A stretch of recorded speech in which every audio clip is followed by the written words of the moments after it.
Hello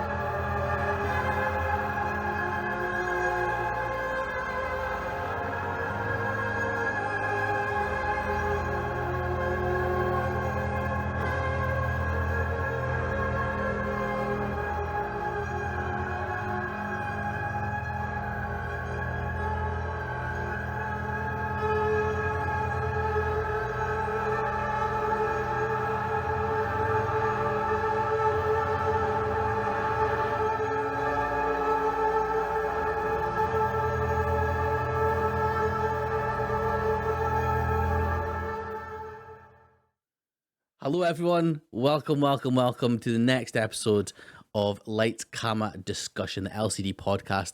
I am here with the lovely collective unit and the beautiful Todorov here. We're going to be talking about an incredible filmmaker, and we're going to have a wonderful time doing it, and we definitely didn't just spend the last 20 minutes procrastinating so we wouldn't start this podcast because we don't want to talk about him, but we're going to start talking about the one, the only, Ari Aster. So, Collie, Todd, are we excited? Yeah, I am in a way. I am in a way to hear different views, perhaps, than mine on these films. But I'm just excited to chat films, regardless of enjoying them or not. Yeah, I think that's where I am. It's gonna be. It's always a laugh. Let's put it that way. It's always good crack. But yeah, see how it goes. Very diplomatic. I love it. Okay, Collie, do you want to give us a bit of an overview on Ari Aster and who he is and what he does? Yeah, just straight off his Wikipedia. Ari Aster is an American filmmaker. Stylistically, his films are notable for combining horror and dark humor and for their unsettling and unsparing depictions of graphic violence. He's best known for his feature-length films produced by A24, namely Hereditary, Midsommar, and Beau Is Afraid. So yeah, that's the three films we're going to be discussing today. I guess a brief mention, at least on my part. I don't know if either of you watched his original, quote unquote student film, The Strange Thing About the Johnsons. Nope. No. It is fucked up. Like I know all three of his films are pretty fucked up, but I would argue that out of all of his work, it's the most fucked up. Essentially, it's about an incestuous relationship between a father and a son. And yeah, it's like, just to kind of go over kind of the big points of it. The mother, or the wife of the guy, the mother of the boy, on the boy's wedding day, stumbles upon a bit of oral sex between the pair. And yeah, and similar to his other films, the last third of it just descends into fucking insanity. So yeah, if you enjoy Ari Aster's work, which I know there's a lot of people out there that do, but you've not checked out, probably it's a good thing to kind of see where it all started. I guess it's only half an hour long, so if you watch it on 2 times speed, it's only 15 minutes. And is that on YouTube then? Is it? I found it somewhere. Okay. I found it in a bin behind a pub. Well, I mean, that sounds absolutely riveting, and I'm pretty sure I will check that out. Mm-hmm. Yeah. Well, lads, do you kind of want to get started and and kind of get through these as quickly as possible, or yeah, absolutely. Oh, I should actually ask: had you guys seen any of his films beforehand? Before we kind of did this? Yeah, so these are all rewatches for me. Yeah, all three. Although Beau Is Afraid, Beau Is Afraid is I've only watched that once before this, so it's second watch.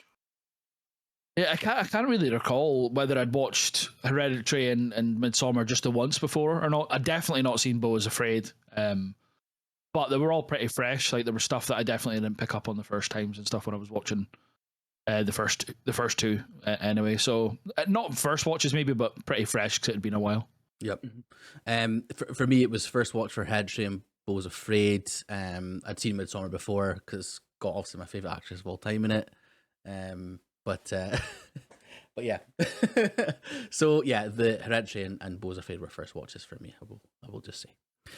Okay, shall we get into it then? So first of all, we're going to be obviously talking about Hereditary. Just to kick off, obviously the sort of plot of it, as it says on IMDb, is a grieving family is haunted by tragic and disturbing occurrences, and that is putting it lightly, I would say. So guys, first of all, obviously, sort of first impressions. Todd, what was your thoughts on Hereditary? Like, so this was one of those films that, like, I saw at the cinema when it came out, because it was obviously hailed as like the next big thing in horror. There was a massive marketing scheme around it as the scariest, those kinds of the scariest film ever, all these kinds. And I left the cinema like annoyed is the only way I can describe it. Maybe that I'd spent the money, maybe that I'd spent the time, because it's still a long old film.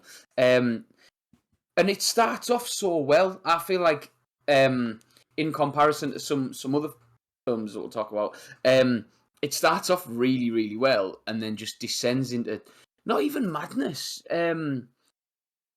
melodrama, overacting, just stupidity. And I've tried to rewatch it and sort of go in with an open mind, and really not for me. And obviously we'll get into why in a bit, but. Yeah, it wasn't something I'll be revisiting. Collie? So as we've kind of discussed on previous pods, and you guys know, like, horror's not my kind of thing at all. So I watched this mainly because of how divisive I'd seen it be on Twitter and the like, mainly through people in the Skip fam, like Todd, and then Mike and Lorna and stuff like that. Like, everyone was posting their views about it, so I was like, well, I guess I need to check this out. And like, I probably,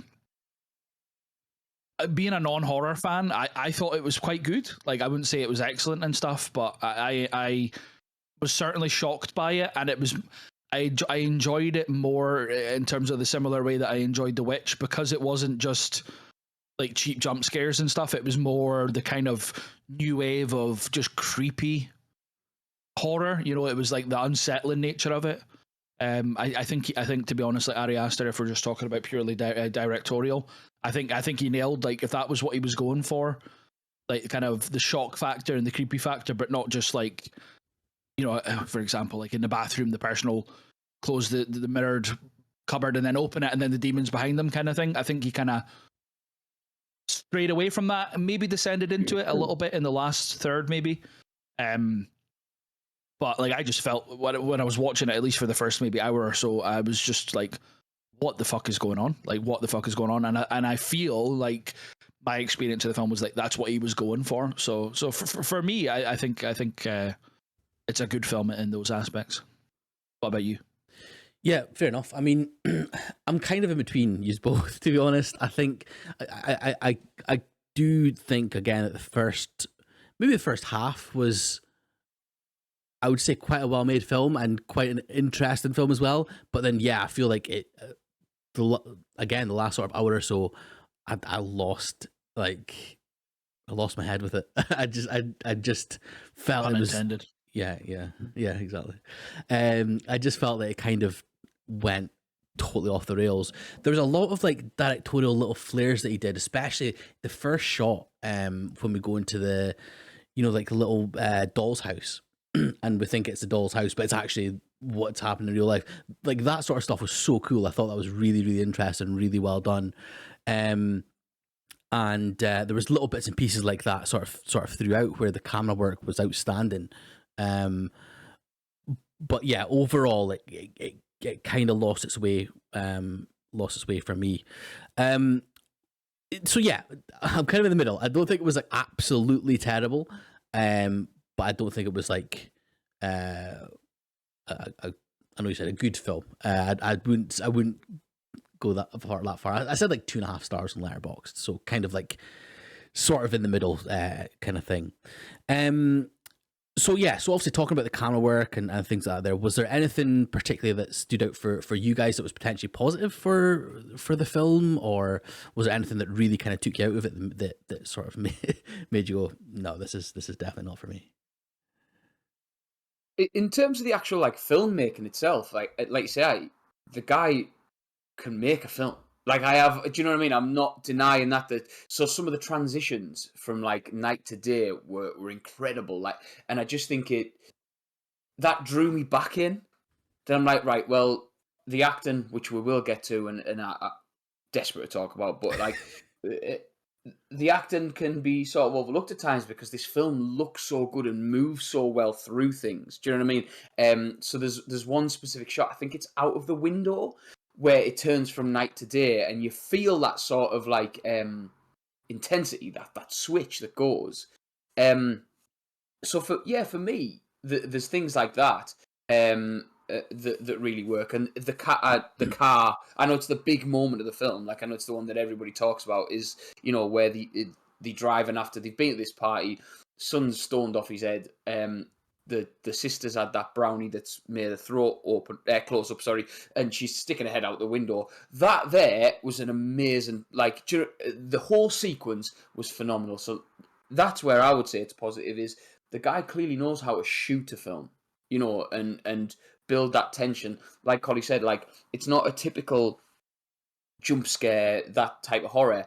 There is that tension there, and I think for me that is a positive. So I can say that about him and about what he's done here. Yeah, Collie, I don't know. Yeah, so a positive for me is the kind of the opening shot for sure. The aspect of always that the doll's house and then it being the real house was pretty cool and different, I thought. One of the kind of talking about the car sequence there, Todd.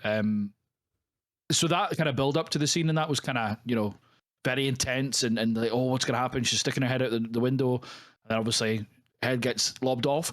But the best, like the most effective part of that sequence for me is how long the son sits in that car for, and the way that's like quiet and it's just him not wanting to look behind him, and like Todd, we'll get onto the acting.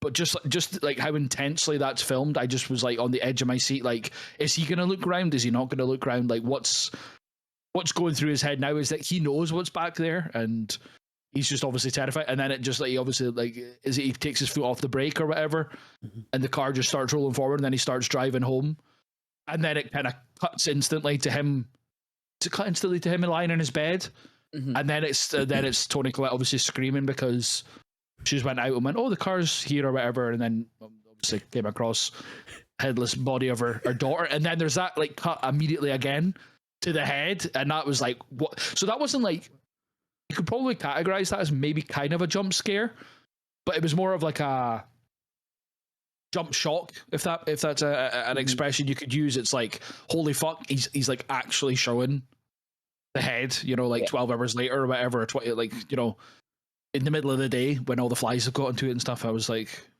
a pretty effective shot in terms of like from a purely like horror film aspect.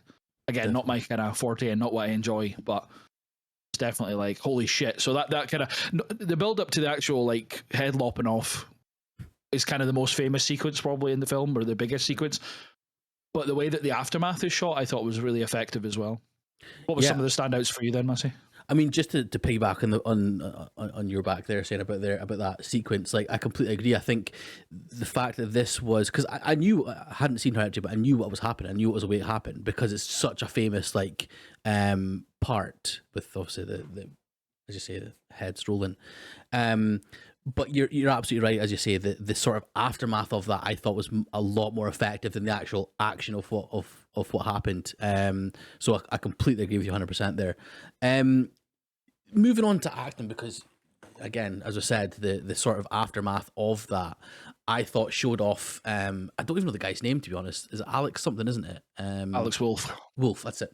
I thought for a lot of it, I was thinking, he's a whiny little bastard, isn't he? And I wasn't sure like how old he was meant to be and stuff as well. But there's scenes like that, and then also when he's at school and he looks into the mirror, or not, it's not the mirror, the like supply cabinet. Yeah, the glass cabinet, and the thing stares back at him, and he starts smashing off his head off the thing. Like his acting there was unbelievable. So it's gone from like the subtle kind of the aftermath of what happened with the head, or sorry, sister. I call him his sister just to humanize her a little bit. What happened with his sister, and then the more kind of like sort of action-packed moments where he's doing that. I thought his acting was actually really, really good, and it kind of complemented the bits where I was like, why is he such a whiny bastard? Because it kind of made sense in the whole context of it. Todd, I know obviously you want to talk about acting. What do you think of obviously him, the other actors in the film? So I rate Alex Wolff. Like he's not big in a lot of stuff, but he was in Oppenheimer. You know, I won't talk about Old because that was like we'll do an episode on that director. So don't stress about that. Not just on the film, just on Old, not on the director. Yeah, like a good person and stuff. Like he was good in this. I really enjoyed him, and I think he was the highlight for me.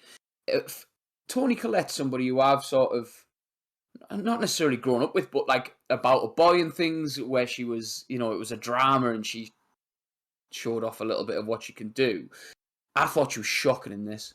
Like everything is so melodramatic, and it just, I don't know, it took me out of it. And at the beginning, that introductory speech that she does, I was like, here we go. This is Toni Collette being like, everyone was calling for her to win an Oscar for this, and I was like, yeah, I can see this from that speech. And then everything fell by the wayside. And there's a tweet that's going around where it says, show me a good male performance that isn't just a man shouting. And like, do you know what I mean? People are retweeting from us. And I feel like this falls into that category of everybody's going, oh, it's so good because she screeches. And like, the bit that really finished me off with her was when, when she walks in, it's a nightmare, but she walks into the son's bedroom and his face is crawling with ants. And she goes from like this sort of like, I'm not even going to attempt it, but this shocked face. Yeah, you have to. Come on. I think that was better. Put a wig on me and give us the Oscar. I said that into the mic there as if like somebody was going to be listening and go, yeah, fair. But she goes from that like over the top, like her horrified thing. And then when he wakes up and he's not actually covered in ants, she goes, oh. And that's exactly, I'm going to screenshot it, right? I'm going to screenshot the film and I'm going to show you the exact face that she does. If you're listening to this on an audio version, my mouth has just made a perfect circle, right? Let's just say that, right? And the scream, I literally said when she's, and I get it. I get that her daughter's just died in the most horrific way. She's found this body in the back of the car. It's horrible. But I just said, is there a point where Toni Collette is going to shut the fuck up? Like, it's just so over the top. And she's a good actress. Like, do you know what I mean? I've seen her do. Sorry, I just keep looking at Massey who's doing his best. Yeah, I really, really struggled with it. I really struggled with her. And I think, on top of everything else, that annoyed me, that just pulled me so far out of it. And I'm sure we'll come more. Collie, in terms of the acting, sorry, I'll calm myself now. I really like Toni Collette in this. I was just waiting for you to stop. I thought she was class, to be honest. The only part that took me out of it, like when they're doing the screaming match on the table, is when she's like, you've got that face on your face. Like, that completely took me out of it because I was like, I don't even know what that is. I don't know what that means. I thought she was class. And one of the standout moments, funnily enough, is her wailing after finding the body. I thought that was like, that cut like right through me. I thought it was like super effective. And yeah, like she's over the top and stuff. But, and this is a theme that I'll discuss in all three films that we talk about today, is like, regardless of what you think of Ari Aster in terms of like filmmaking, story writing, all that kind of stuff, I think the best part of all three of the films that we're going to discuss is like the lead actor/actress. Like, I think Toni Collette, Florence Pugh, and Joaquin Phoenix are the best things in all three of the films. Spoiler alert, I guess. But I thought the whole supporting cast were pretty good. The only thing, not necessarily, this is kind of coming back to like the filmmaking and the story writing aspect of it, but the only thing I found in Ari Aster's films and watching three of these is his characters are stupid. I think his characters are really dumb, and the next film we're going to talk about is like, they're all horrendously stupid. But even in this, it's just like, oh, why don't you take your young sister to this party? I'm like, that would never happen. Like that would never happen. Like, he's a 16-year-old, 17-year-old kid or whatever he is in the film, he's of that age where like he's becoming interested in like girls and stuff like that, like a bit of smoking weed, a bit of maybe drinking and stuff like that. Why on earth would the mum want her 12, 13, whatever, however old she is, daughter go into that? I just found that to be so bizarre. I was like, watching the film, I was like, that would never happen. Like, even as a responsible parent, you would be, and I guess like she's obviously wanting her daughter to like not be a loner and stuff because she's a bit weird, cutting off, you know, crow's heads or like pigeon heads and stuff like that, or hanging about and doing the little ticking noise. We're not even got into the demon yet or anything, but you know, but like for me, it was just like, that was stupid, but I don't think that for me, the character being stupid doesn't take away from the fact that I enjoyed Toni Collette's performance and everyone else. I thought Alex Wolff in the scene that you were talking about, Massey, in the classroom, like, I don't know if there was like special effects to it, but the way that he contorted his face and throughout the film, the way he had this kind of like wide-eyed, like terrified stare a lot, you know, especially in the scenes when he's in his bed and then his mum's like standing over him and stuff, and he wakes up and he's. I thought like, yeah, it was hammy, a little bit of it. I think like the actor across the board was a bit hammy, and maybe turned up to maybe 110% rather than the 100 it should have been. But I commend the actors because I think like they're only doing it because they're being directed to do it. I don't think it's like their perhaps creative choice. I think that's Ari Aster wanting to go for the bit of over the topness because the film, especially the last little bit, goes over the top for me. You know, so. I think they just kind of fall in line with what they're being asked to do. But that's what I mean. Like, I'm not disparaging Toni Collette as an actress. Because, like I say, you know, she's brilliant, and I do think it's because obviously there's a similar, like you say, and we'll get to it. Like, there's a similar bit in Midsommar with the screeching and the screaming. Yeah. And it's clearly something that he thinks is effective, and we'll get to that. So yeah, I get that. Just quickly before go to Massey about the acting, you know, you said about get that look off your face. Get that. What was that? What was the line? Get that face off your face or something. Face off your face. Well, there's another line in it that really took me out of it. You know the video? It's like a viral thing where the guy goes, "What the hell is even that?" Yeah. You know what I'm talking about? Well, at one point, the dad in this goes, I've written the full letter. What language is even that? And it just completely, all I could see was that guy stood in his garden getting raging, and it totally took me out of it. Anyway, that's Daddy Chill video, is it? Daddy Chill, that's it. What even is that? Yes. And it was the exact same delivery, and I was like, surely that video came out long after. I'm gonna have to try and find that scene and then rewatch that bit. That's funny. Sorry, Massey, the acting. Massey, sorry. Yeah, I'm done. Yeah, no. It's funny again. I'm kind of in the middle of you two. Like, I really think Alex Wolff was the standout for me in this whole film. Toni Collette, yeah, absolutely. I think there were some moments where, and as you say, this is definitely an Ari Aster directional choice, was for her to be. It's tough, isn't it? As well with grief, like everyone acts differently, so it's like. Grief can never be, oh, you need to be this level of screaming or crying. So I think it was an interesting choice to make her go that way. And for people not watching, I'm going up. And yeah, some of it I did feel was like, ooh, that's a bit jarring. But I suppose as well, the whole film was jarring, and that's maybe what he was kind of going for as well. So parts weren't for me. In terms of her acting, some parts I thought she was pretty good. One of the things that kind of did take me a little bit out of it, and I don't know why. I don't know if it's a valid sort of what is valid, obviously in my sort of mind, but I felt like the dad was a heap older than Toni Collette, and it kind of felt more like a father-daughter sort of thing for me when I was watching it. I didn't notice it. It tracks with the rest of his films, so I can see why you'd probably, you know. Yeah, it just didn't feel like they were a couple. But yeah, you're right. It tracks with the rest of the film, especially the short film that we're talking about with that relationship. I never got that at all. I'll have to look at it again. Yeah. Well, it's something that if I was going to go back into the film, I'd probably like look at as like a thing. Yeah, I just never felt that they showed any sort of. To be fair, he's 23 years older than Toni Collette. He's 23 years older than her. Right. Wow. Yeah.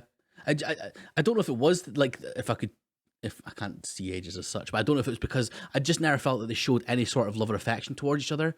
I don't know if that was maybe what it was that kind of made it more towards the not a relationships. I don't know, but it just kind of felt that way. I for don't know. me. They had a pretty fiery relationship at one point in the film. What part was that again? Sorry. The bit where he literally went on fire. Oh, right. Sorry, I didn't pick up what you were throwing down. Oh my God. My comedy is wasted on this podcast, by the way. Todd's like sitting there going, it's a good one. And then Maz is like, what do you mean? What do you mean? You're breaking my heart. Fuck off. Anyway. I think there's a fantastic point about the fact that his character's always fucking stupid. And even just like, why would the daughter, because she obviously knows that she's allergic to peanuts and stuff, why would she take just cake from a random person's house when you're deathly allergic to what could be in any sort of bacon? Just as a filmmaker point, I know he had to make it clear without somebody like explaining it in like words, but when he like zoomed in on the walnuts when they're making the cake, I was like, obviously someone's going to eat a cake that's allergic to walnuts. I thought that was a bit on the nose, you know? Yeah. Might as well have had a big arrow on the screen going nuts. So there's overall, again, as a horror, I thought it was pretty effective from the creepiness, but there was just like characters were a bit stupid, which I guess is a horror trope. But I think because from somebody who loves horror and do you watches just a bit, just a tad, like I get that if somebody said this recently, if horror characters didn't make stupid decisions, we wouldn't have horror films. But at the same time, when you've got a bit of believability, though, you know what I mean? Like, there has to be, yeah. We've got a film of what appear to be intelligent humans, so don't give us intelligent characters who are making stupid decisions. When you've got like the teenagers who are going out and getting drunk or whatever, and it's a slasher film, and they start making stupid decisions, I'm all in, because that's what stupid drunk teenagers do. But when you've got a family of when they're in a creepy cabin and there's a killer about, but then they decide to just have sex at that moment of time, you know what I mean? Yeah. You deserve it. Worth it. You were making a point there. Yeah, no, it's like just from a horror perspective for me, like I don't like the cheap jump scares, unless it's like schlocky, like early 2000s, and then I'm in. But there's a bit in it where you go subscribes to Shudder, by the way, people. So you know. Yeah, I've been a proud subscriber for about 3 years. I got it for Halloween actually about 3 years ago, and I've just never unsubscribed. I'm supporting horror, no matter how shite it may be. Pay for that, but wouldn't pay for a mic for 3 months. You know what I mean? Yeah, too right. What's this cute? No. When you go in the boys' room and Toni Collette's in the corner. But it's not like a sort of, there's no jump, it's just, there she is. And if you notice it, and you probably will, but there's no like light shed on her or anything, I was like, right, here we go. This is the horror now. This is where we are. And then she starts literally swimming. She does like a front crawl through the air, and I was like, fuck off. Like, you've got me, and then lost me within 5 seconds. So see in that scene, just I'm trying to remember it. She's in the corner and not like highlighted as in being in the corner, and then there's a next shot that she is that right? And then it goes to the guy with his dick out in the doorway. Is that the secret? So she's like in the background, but it's not clear that she's in the background. Yeah, and you would only notice it if you would notice it, if that makes sense. And then it cuts to her like more of a jump scare kind of version of her, and then the guy's in the doorway, because I didn't see it the first time. I never noticed her in the first instance.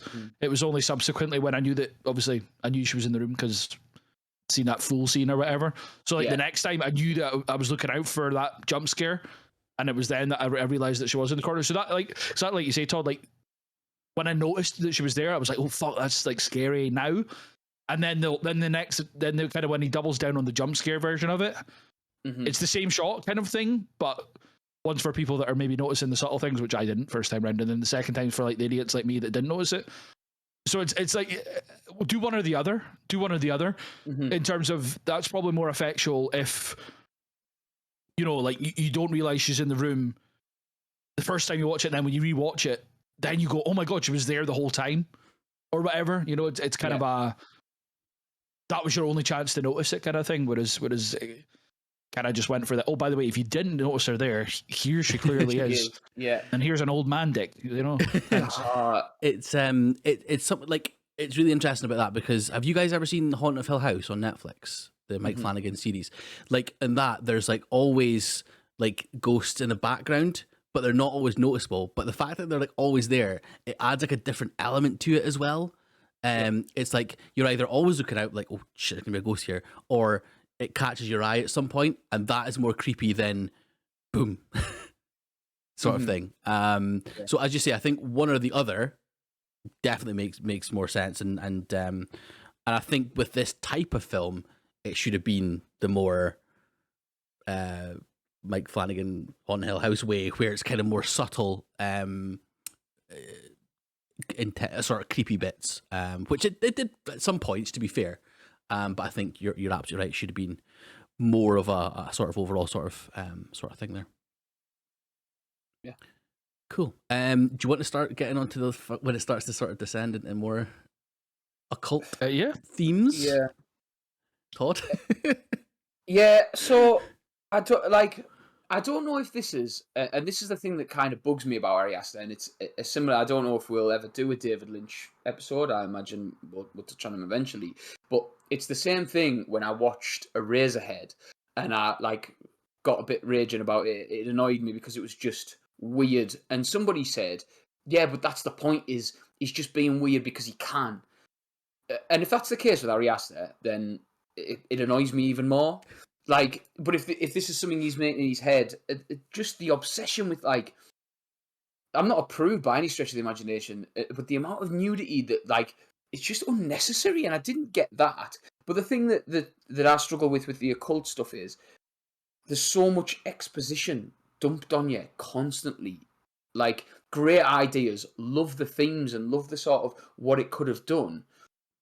And I know I'm jumping right to the end, but at the end, there's that sort of voiceover where they go, "You are Paimon, the great this, and you are here, and you've done this, and this has happened, and that's happened." Like, the best bit about Donnie Darko, or not the best bit, because there's a lot of good bits about it, but Donnie Darko doesn't explain a lot, and then there's a lot of theories online. There's an official book or something, or I've never read it because I've got my own ideas about it, but you can go and look. It's mentioned in the film. You go online, you can look and you can read it. You can create your own theories about it. Let us do that. Do you know what I mean? Don't shove it down our throats, because the seance bit with your woman from the group, that first seance that she's part of, that was really effective. Again, it wasn't like a jump scare because it was an environment where these people wanted to be, and then then the family, Toni Collette's family, do it, and again, it's really effective.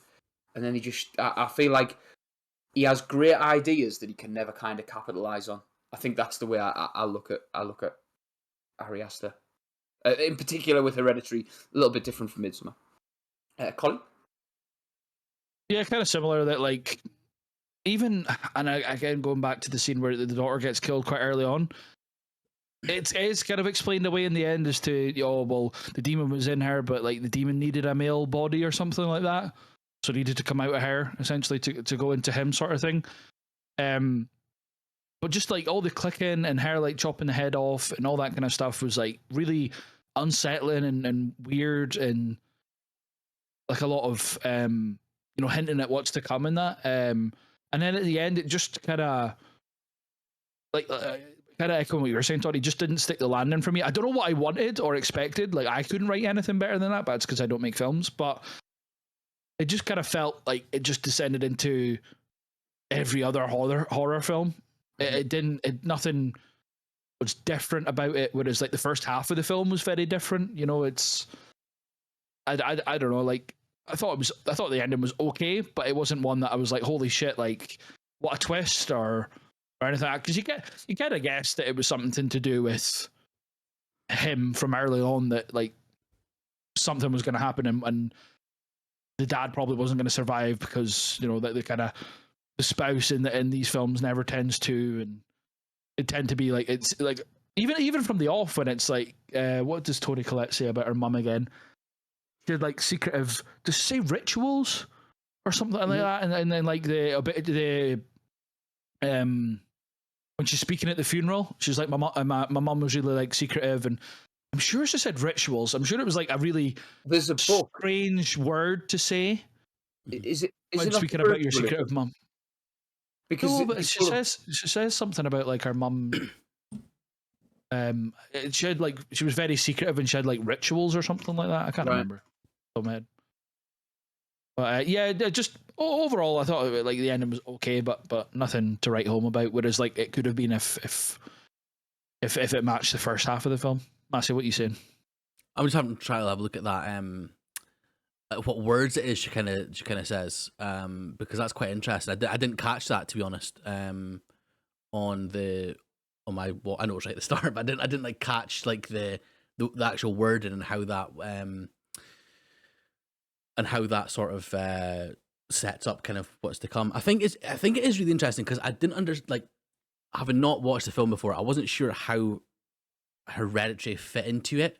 And I wasn't sure what the title actually kind of meant, but there was like little bits as it kind of went on. Where I was like, "Oh, right, okay." So it's obviously to do with the sort of the familial sort of things being passed down and stuff. And I thought the title was quite interesting when it kind of sort of made sense. Because it was like Tony Collette was talking about like when she was in the grief counseling, she talked about the stuff her father went through and stuff, and that was like, okay. That makes sense as to why it's sort of hereditary. But yeah. There's one other thing I forgot to mention. I know you're not really a fan, Collie, but Todd, have you seen the latest episode of the latest season of Always Sunny? No, not yet. Oh, no, I've not okay. watched it. I've been holding off. Okay, because there's a bit where I won't spoil it as such, but there's a bit in one of the episodes where Mac is like wheezing, and it sounds so much like the daughter after she eats the peanuts, and I couldn't see past that. It was like it's on Netflix now, so honestly, it's so good. Okay. But yeah, that's sort of like where I was with Hereditary. Was there anything else you guys want to talk about Hereditary going forward, or do you think we're kind of all spent with our discussion? Just from a horror perspective and like looking at it as like other horror films, and I think it's Horror important here, boys. Mr. Horror. I know this is my time to shine. This and next week, I'm like, I mean, not that was one. Yeah, there's films that do it better. Do you know what I mean? And I think that's my main issue. Is that, for example, the Babadook? Have either of you seen it? Yeah. I've not, but I only ever remember I've skipped to the end. There's a stupid kid in it or something. Yeah, Mark's impression of the kid. Yeah, that's right. Don't get me wrong, that kid is horrendous. But again, you've got annoying characters in both, like weird little characters. It's looking at grief, it's looking at family, it's looking at how those things impact. And both films are really dour, but like the Babadook sticks the landing, and that's a controversial take because I know some people don't like the end of the Babadook, but like, I feel like Ari Aster's tried to go too weird with it, tried to push this sort of idea of, I don't know, I know this, and I like the occult, but I have family issues myself, and trying to chuck too much in causes it to be a bit of a mess. But and again, I know that opinion isn't popular because it's a well-regarded film. You know, a lot of people love this film. Yeah, so it was the idea for me that it's been done better by a long stretch. Yeah, fair. And sorry, it's just I've just found the kind of the funeral speech, and she says, "My mother was a secret and private woman. She had private rituals, private friends, and private anxieties." Wow. So as soon as like she said rituals at the start of it, I knew it was going to be a horror, obviously, before I watched it. But I was like, well, that kind of gives away that it's something to do with her mum anyway. So it was kind of obviously it was like a writing decision to give your hand away that early, but I just remember that sticking out for me. Especially, I'd probably even more so on rewatch. That like all the foreshadowing and stuff. It's like right there from the first kind of scene, which is that funeral speech. So yeah. Are you wanting my overall thoughts on it? Yeah, go for it. So yeah, like I again, kind of coming back to what I said at first. Horror's not my genre, but I thought it was perfectly okay. Really, really good. In terms of like building up a lot of the kind of suspense and uneasiness and not really going for the cheap kind of jump scares, and then kind of messing about a little bit at the end. Overall, I thought it was like a perfectly good film. Like nothing, I'm never gonna like chuck it on and be like, oh, I'll watch a horror, I'll watch Hereditary. There's other ones that I'd rather watch, but yeah, I would definitely recommend if there's somebody that's like either, well, I don't think anybody will be listening to this if they've not seen it, but if for some reason they like horror and they've not seen it, I would definitely recommend. This is one that you probably have to see as a horror fan in terms of just to take it off. Mm-hmm. Yep, perfect. I agree. Again, my opinion doesn't change. It's kind of middle of the road for me in between you guys. I don't think it's the worst film in the world. It's definitely an overhyped film for me. That sort of sits perfectly fine in the middle of the pack. Again, the sort of ending of it's not great. There's bits that are really good. There's bits that really maybe don't hit quite as home. But yeah, you're absolutely right, Colin. It's one of those for a horror enthusiast or like even like somebody who's interested in films. It's something that you should probably go and see, especially this time of year as well. Kind of towards your Halloween-y sort of things. Todd's favorite day of the year, of course.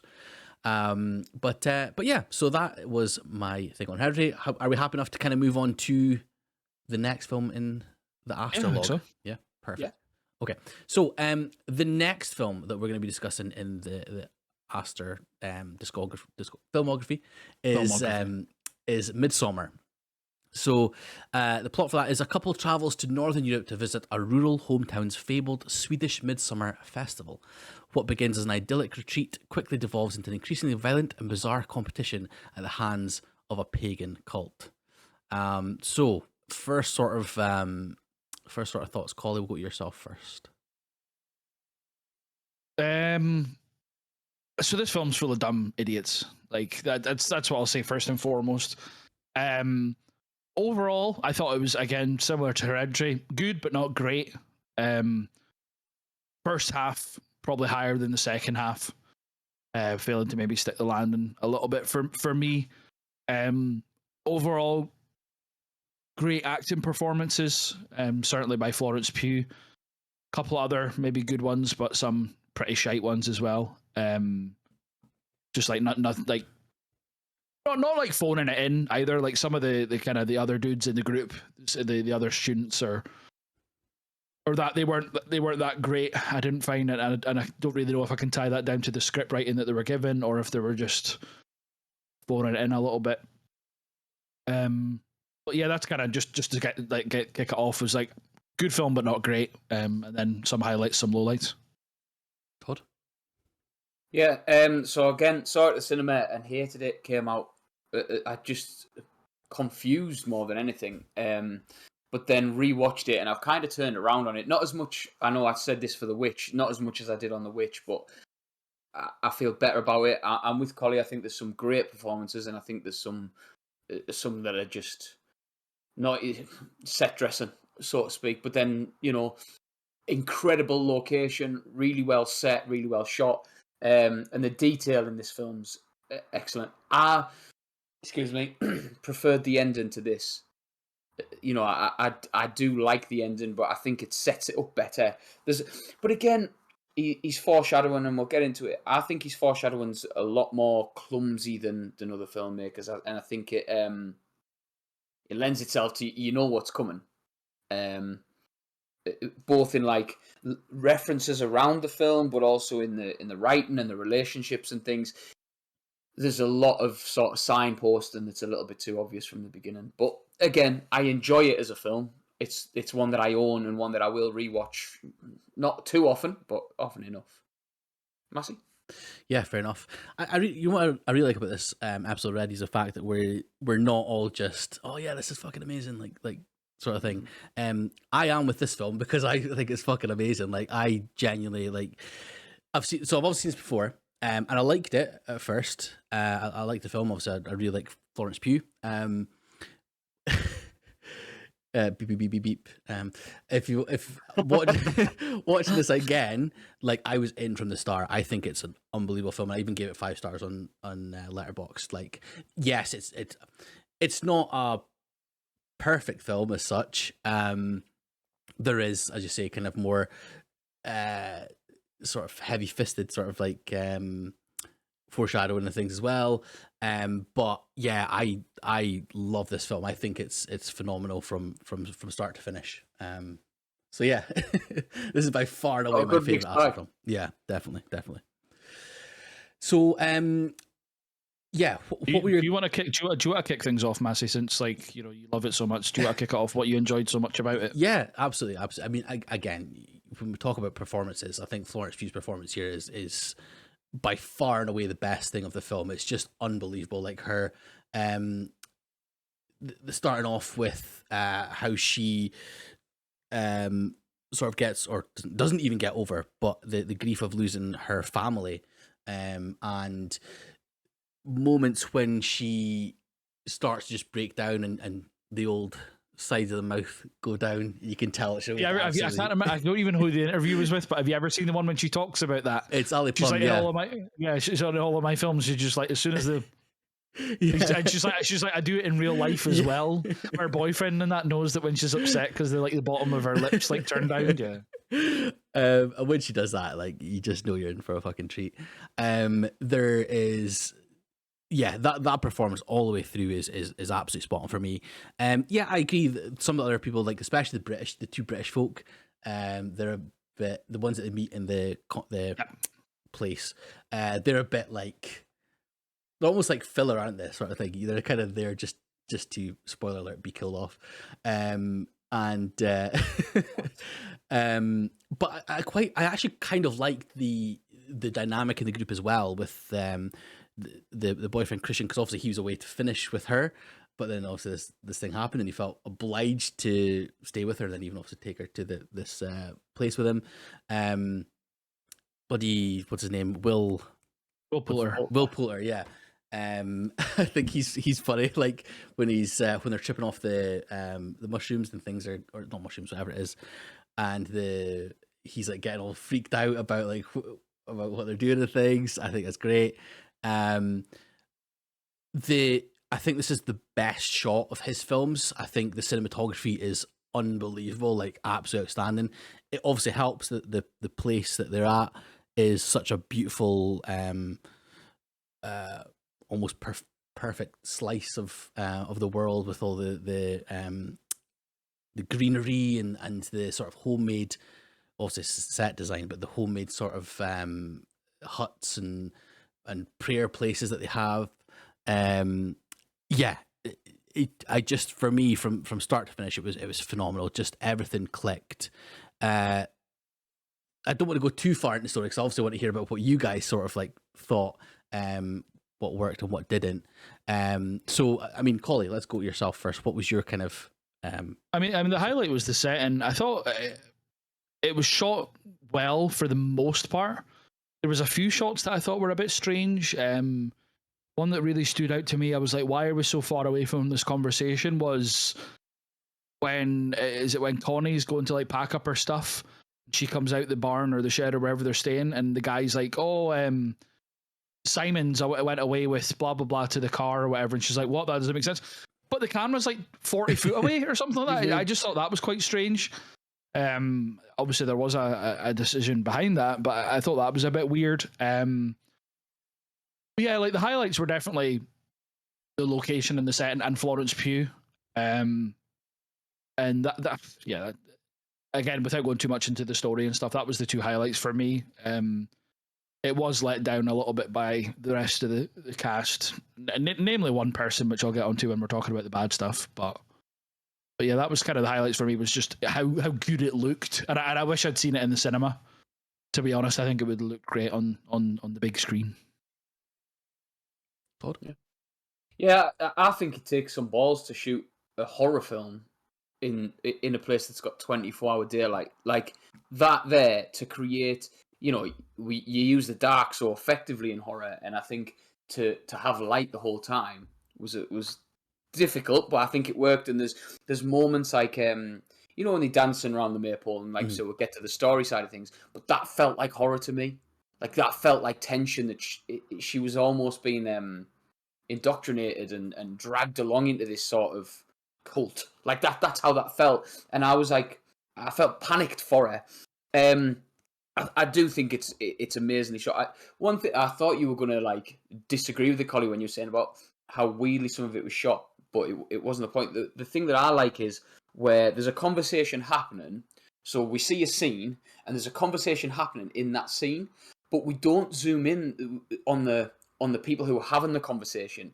Most of the time, we zoom in on Danny, we zoom in on Florence Pugh's character, like, and because it's her sort of story, you're getting these sort of background. It's the background almost, and it almost feels like it's in the periphery because we're looking. And I thought that was amazing. Again, transitions the airplane toilet. Yes, where she's crying, and then it does like it turns, doesn't it? And it's over the top, isn't it? Yeah, yeah, that worked really well.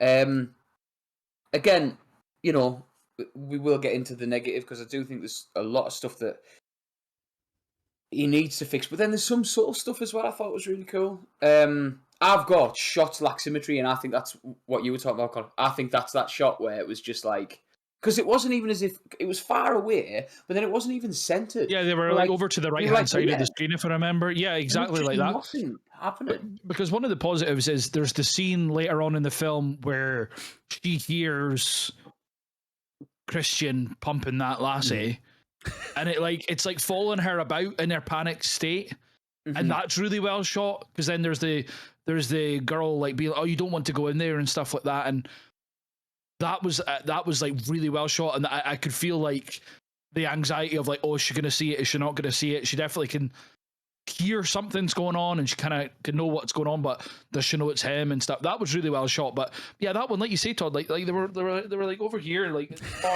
the far right of the screen for some reason, and it was so far away. I just missed the point of why that shot was like looking like that, but I just didn't understand why that couldn't have been just shot normally, you know. But yeah. Sorry, I interrupted. Was there anything else good that you wanted to talk about? No, that was it. Like I say, obviously we've touched on Florence Pugh and the mouth turning down. I'd never noticed that, you know, until it was you, Massey, on Twitter. Where you really good. That's really good, Massey. It's because he studied it in the worst possible way. Every single part of it. I'm not having that. But, yeah. Yeah, it was you, Massey, who tweeted and said, it's one of those things that stuck in my head, when Florence Pugh's mouth turns down, you know, shit's about to go down. And and then from there, I was like, oh my God, you really do. Like, I didn't realize how overemphasized it was. But like, again, she does it so well, and she's so expressive. It's not over the top. Mm-hmm. Do you know what I mean? If anybody else does it, you're like, stop it. That's really fucking weird. But when she does it, it works really well. Yeah. So there's a lot of good to talk about. And sorry, one thing that I think, well, I don't think any of us have mentioned is that wail of her over the phone, and then it cuts to him like consoling her, I guess you'll say, but like he's like doesn't give a shit. You can tell, and she's she's like over him, and he's just like, yeah, they're there. And she's like, wait, cut, like similar to Toni Collette's in Hereditary, but it like cut right through me. It was like such an effective wail. I don't think there's any kind of better expression. She's not like crying. She's like physically hurting. You know, it's that kind of grief pain like that. And I thought that was an incredible a bit of acting. I think that's why it was so much more effective than Toni Collette's, because where Toni Collette's was one or two noises that went over and over again, and it was like, right, we get it. You've been to acting school. Where Florence Pugh, it felt like, because there was like other noises. It was like that guttural sort of like noise coming from her chest, almost like a cough at one point. Like, and I think it felt real. It didn't feel like somebody's seen somebody crying and screaming and grieving and has copied it. It felt like it was real grief. So I'm with you on that. Sorry to interrupt. I just. Yeah, that's where I'm at with that noise. No, I agree. Absolutely. I just wanted to make sure we caught that as a positive before we slate some of the rest of the film. Well, I won't be, but me and Todd, it's the royal we. So I mean, okay, we'll just go straight into that and go on slate it. What? So there's not. So sorry, just because we'll go back to you first because you said good things first. There's nothing negative for you, Massey. And there doesn't have to be. I'm not trying to bait you into saying anything like that. If you don't think there's anything wrong with this film, that's absolutely fine to be wrong. There is the one thing that I would say. Florence, please don't hate me. There's one thing I would say. I'm going on about Florence Pugh. You're never going to meet her. There's one thing I would say that kind of is one of the main issues that I have with the film. It's weirdly paced. I think there's a lot of stuff in there that doesn't necessarily need to be there, and it could, because it's like 2.5 hours. It's a good chunk of film. It's a good chunk of film. I think it could be an even tighter 2 hours. I think you could probably get about half an hour off there, to be perfectly honest. But I think there's even a director's cut which is even longer, or it was going to be even longer or something as well, which I don't understand how that would work. That's probably, I would say that's probably the only thing that really stood out for me as being something that 171 minutes. Sorry, the director's cut. I just got it here. So it's, what's that? 23 minutes longer. Yeah, that's you're all right, mate. Yeah, that's too much. I'll watch it just if it's 23 minutes of Florence Pugh. But oh, is it? No. Yeah, so I would say that's the only thing that I would really say is probably something that stood out for me that was a negative as such, or an issue. But yeah, I would say the rest of it for me, it might just be that this is the sort of stuff I enjoy. But I thought the rest of it was absolutely phenomenal. Go on, make me cry. No, I guess like what completely took me out the film multiple times was just how stupid the people are. Like, there's one particular scene where they're all at the table sitting together, like all the kind of people that are going along as the visitors, and all of them have got like a certain color of drink, and then Christian's drink is like distinctly different, and you're like, how are you not noticing that? And then later on, I get like, Jack Rayner did perfectly fine as Christian the actor. Nothing particularly wrong with him, but just as a character, I thought he was very clumsily written. It was like, oh, he's a bad boyfriend. Oh, he's a bad boyfriend, like the whole way through, and it was a bit like too much. You could tell that he was a bad boyfriend, even from the fact that he was too scared to split up from her and stuff. You could tell that he was a bit of a like wet noodle kind of guy. But then it's later on. It's like when the lassie comes over to them when he's sitting there. She's like, drink this. He's like, why? She's like, drink it. And he went, okay. And then just drinks it. It's like, why? Why are you drinking that? Why are you drinking that? And then Will Poulter's character, he needs a pee, right? He needs a pee. Fair enough. So there's a tree in the middle of the enclave, like in the middle of the enclave. Surely you just walk 2 minutes into the woods. He just pees on that. Why are you peeing on that? Like, why are you peeing on that? There's there's 50 people around you. Why are you not walking 50 more like yards or whatever to get into the woods and pee? Like, why are you peeing there? It's just stupid shit like that. Like not necessarily he should have known that it was a special tree, but it's like, I would never do that. I would walk into the woods and pee like in the actual hidden bit. You know what I mean? Like I just stuff like that. I just didn't really understand. Mm-hmm. And for these people to be there studying for like their thesis or their doctorate or whatever, they're just stupid. I just felt they were particularly stupid. One quick thing I will say that was good, by the way. Sorry to come back to the good stuff. The guy, what was his name? Pele. The guy who recruited them. Yeah, I thought he was pretty good. But again, kind of early on when he's like, because at first you think, oh, he's just being creepy to his mate's girlfriend because he fancies her. But then it's like when he's like, oh, my parents died in a fire. And then there's the whole thematic stuff about that is like, oh, maybe his parents were previous sacrificial people, you know, going all the way to the end. Maybe they were the two people that got chosen to go into the house and burn and stuff. Maybe that's what that's about. Or is he just lying, or is he whatever? So some of it was just a bit on the nose to me. Like, if you've seen the original Wicker Man, not the remake, it's obviously this is a very similar-ish kind of pagan, kind of culty film, and folk burning at the end against their will and stuff like that. I think that got a lot of the kind of like the manipulation and the cult stuff right, whereas this was a bit more of a ham-fisted version of Wicker Man when it comes to that.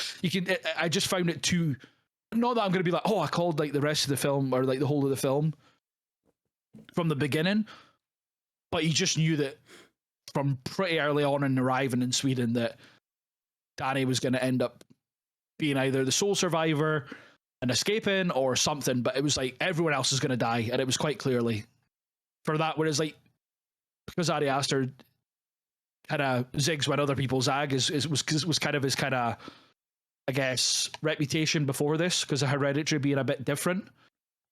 Whereas this felt a bit more like paint by numbers for the final maybe half for me. Anyway, and I don't think it like bored me. Like the length of the film didn't like was a particular thing for me. I didn't find the pacing to be too bad.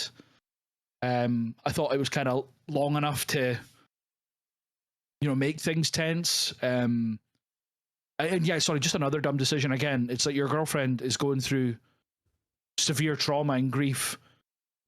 Why are you not just, well, first and foremost, why are you not just being like, yeah, I'm not going to go away and do that. I'll be there for her. I know he was wanting to split up with her, but it's kind of like a bit of common decency. But then even when, like, even for Danny, it's a stupid decision. Why are you taking mushrooms?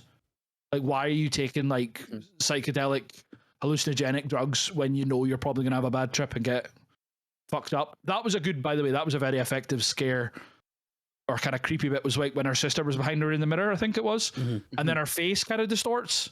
And then she freaks out and runs out of the shed. That was a pretty scary moment, because there wasn't too many scary moments in this. Like, there was horrifying moments, but there wasn't very many like scary moments, if that makes sense. There wasn't any bits, or many bits, sorry, that I was like, oh fuck, like, like when like the traditional jump scare when the music's building, I kind of go like that. I'm like I legit, I'm just like trying to look through like one little bit. I'm like, ah. Whereas this, there wasn't really that many like that. But yeah, I don't know. I've kind of meandered a little bit through negatives there, but I don't even think it was the right. It kind of is the writing that wrote the characters badly, but it just felt a bit lazy, I think, in that respect. Todd, I don't know what your thoughts are. Yeah, so like, sorry, I feel like I've come across that I'm going to absolutely slate it, because I do enjoy it. As a film that I've turned around on, but there's just bits of it, like you say, the writing in it. So the two I've got written down is, so we're just going to ignore the bear.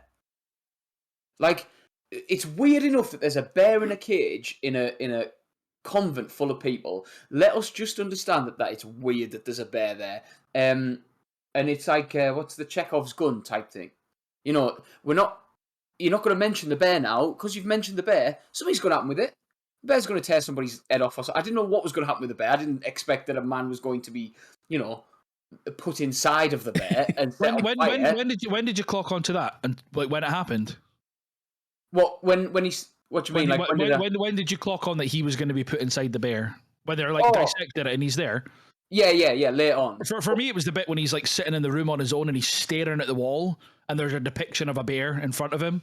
I was like, he's going to get eaten by the bear. He's going to get put inside of the bear or something like that. Right. And like earlier on, there's the big montage about the period blood going into the drink and stuff like that.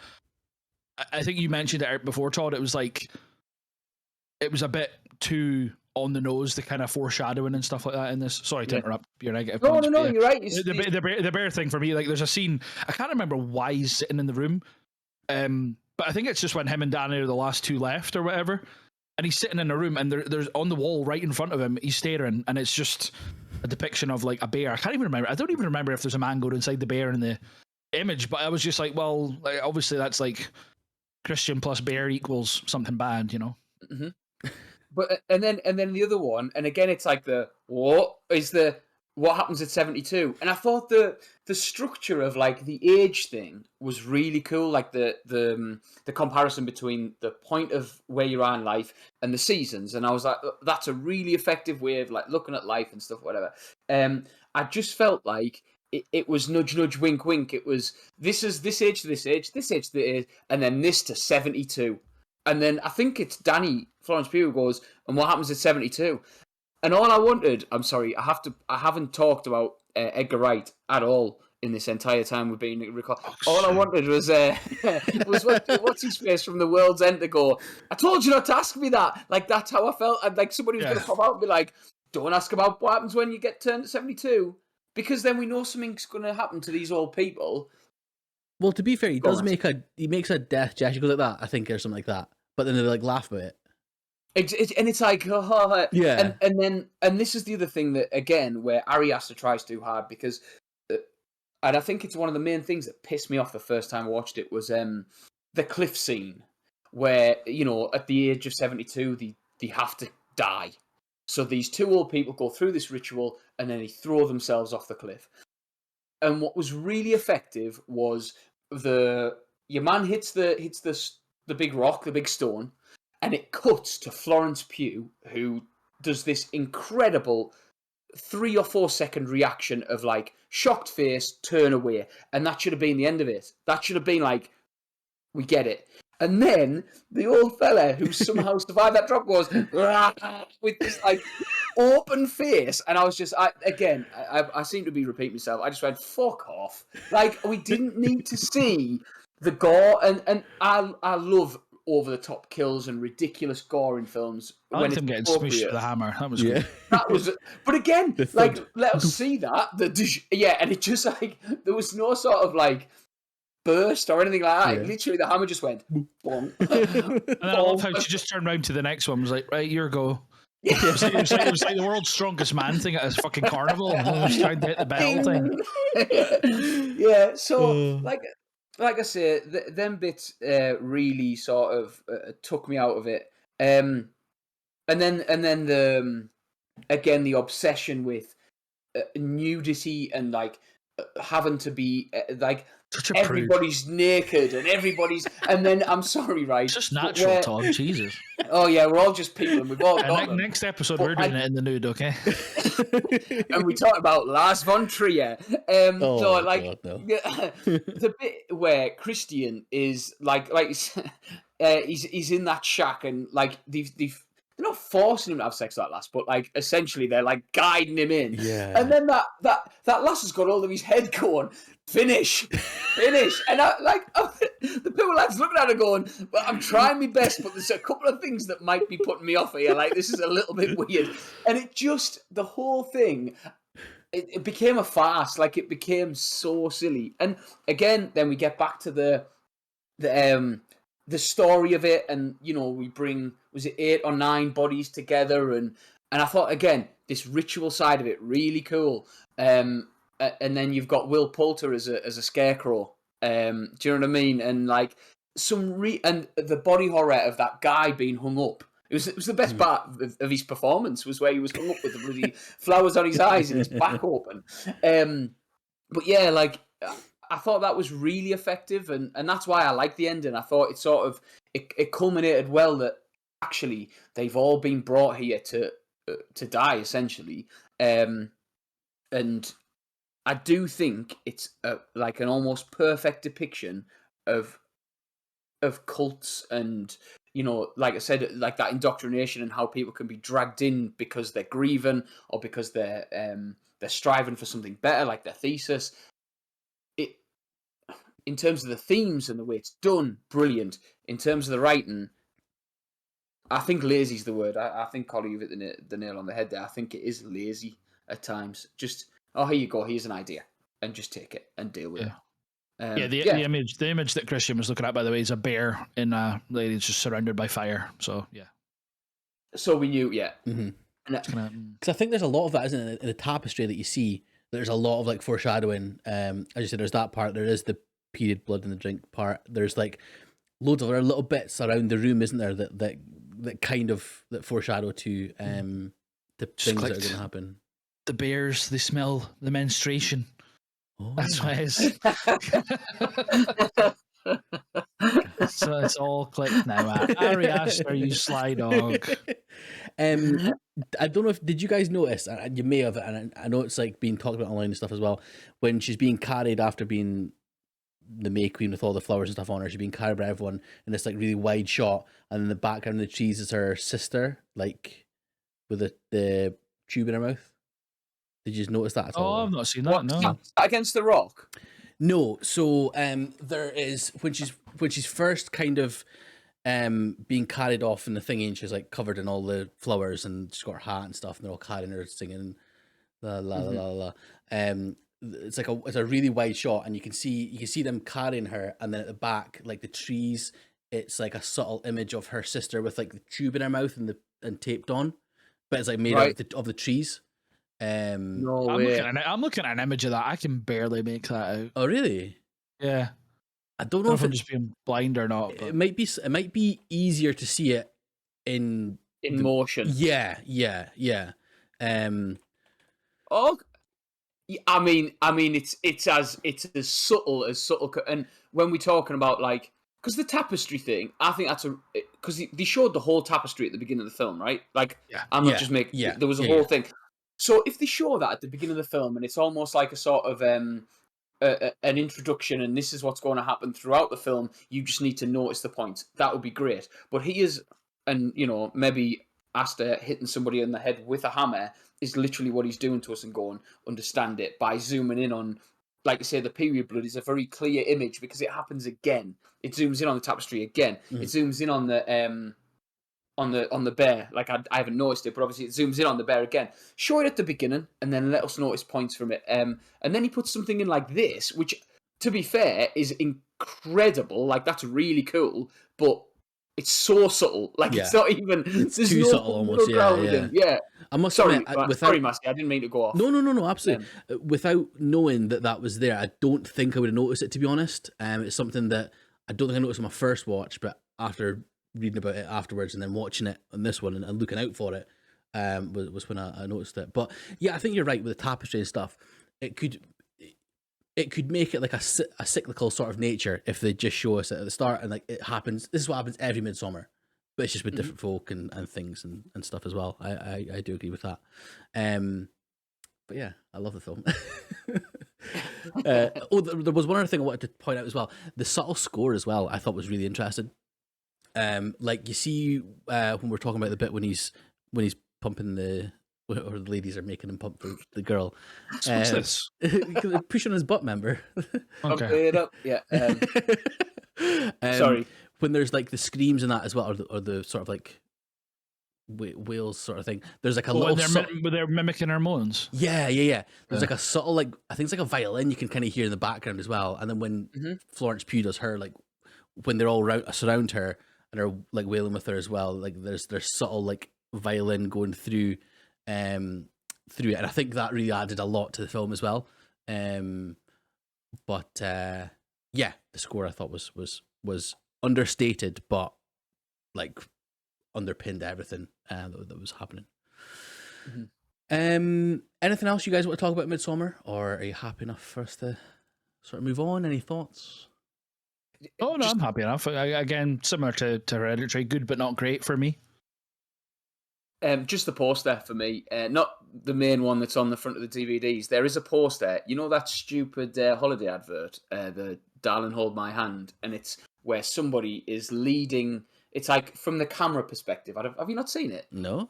It's like, so this advert, I think it's for like TUI or something. It's for a holiday company, and essentially what it is the entire advert is shot from a first person perspective, and the partner of the person is guiding the other person, so you can just see the hand.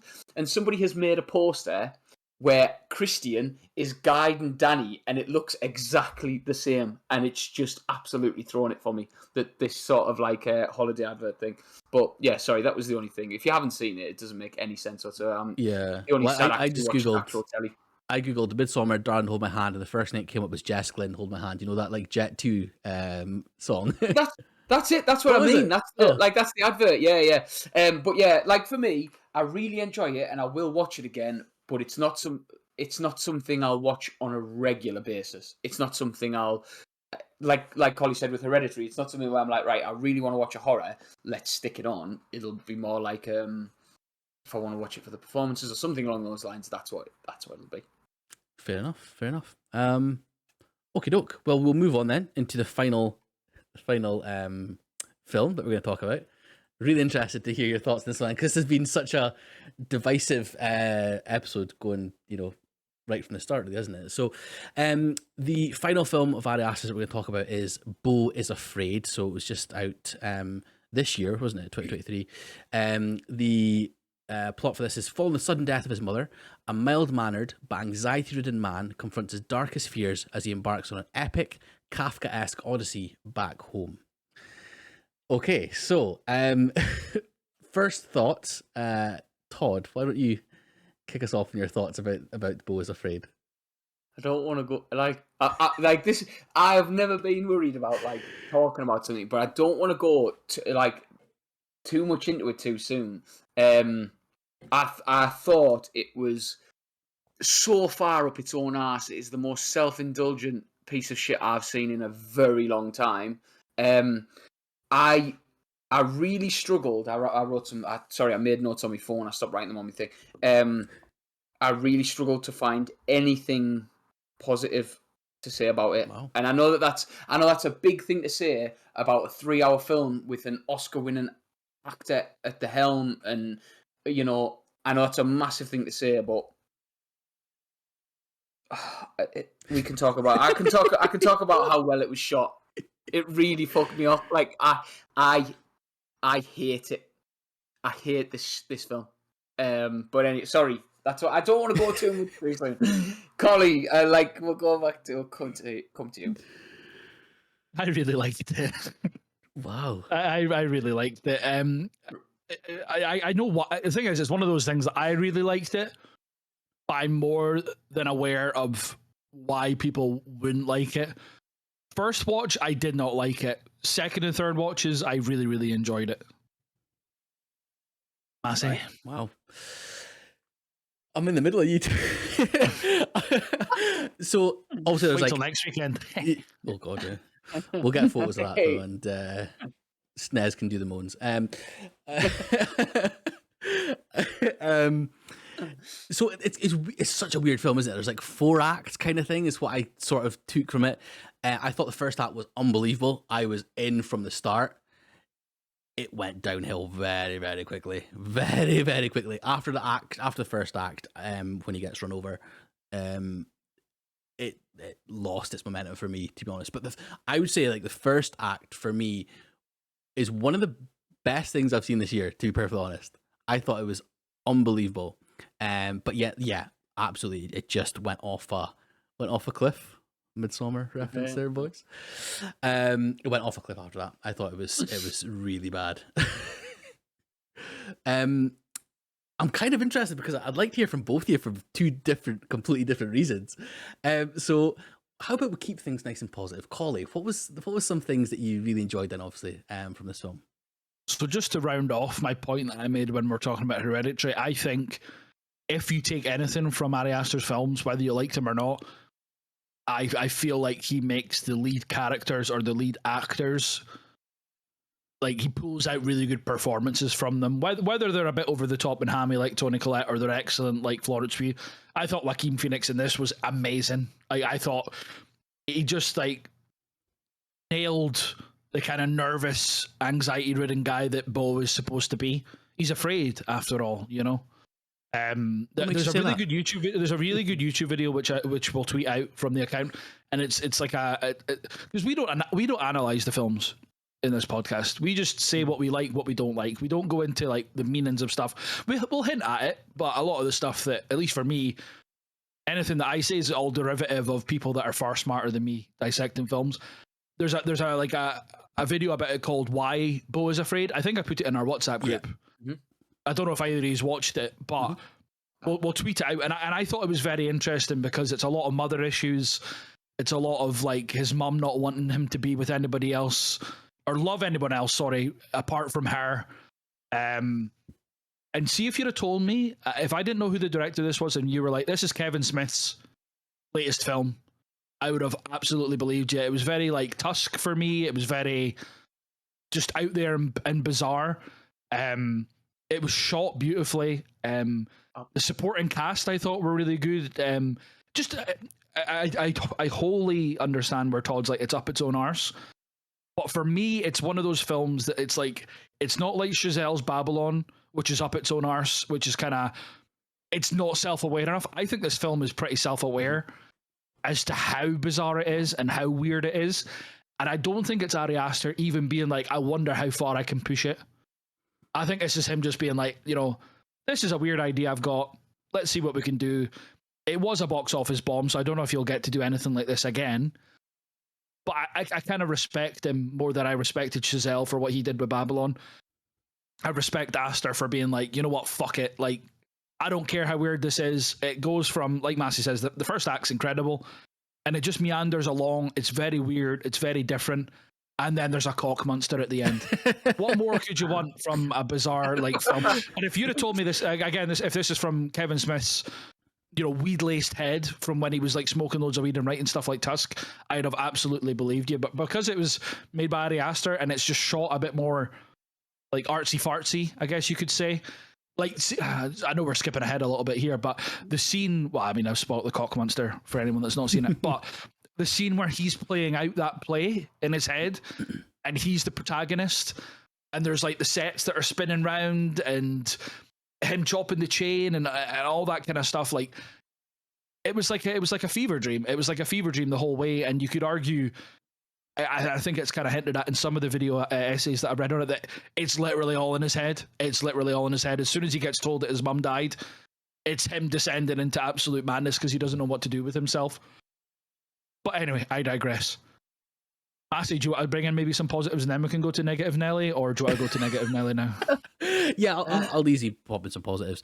And again, sorry, just to finish my point, I'm not disagreeing with Todd. Like any points that Todd makes, I won't really disagree with him because I can fully appreciate. Because the first time I watched it, I didn't really like it because I didn't get it. And it's not that Todd doesn't get it because he doesn't like it, but I spoke to a mate in work who'd seen it in the cinema. And I was like to him, I didn't like that at all, dude. It was fucking weird. He was like, I just watched it. Like, I quickly kind of went into the mindset of it's a comedy. It's not a serious drama.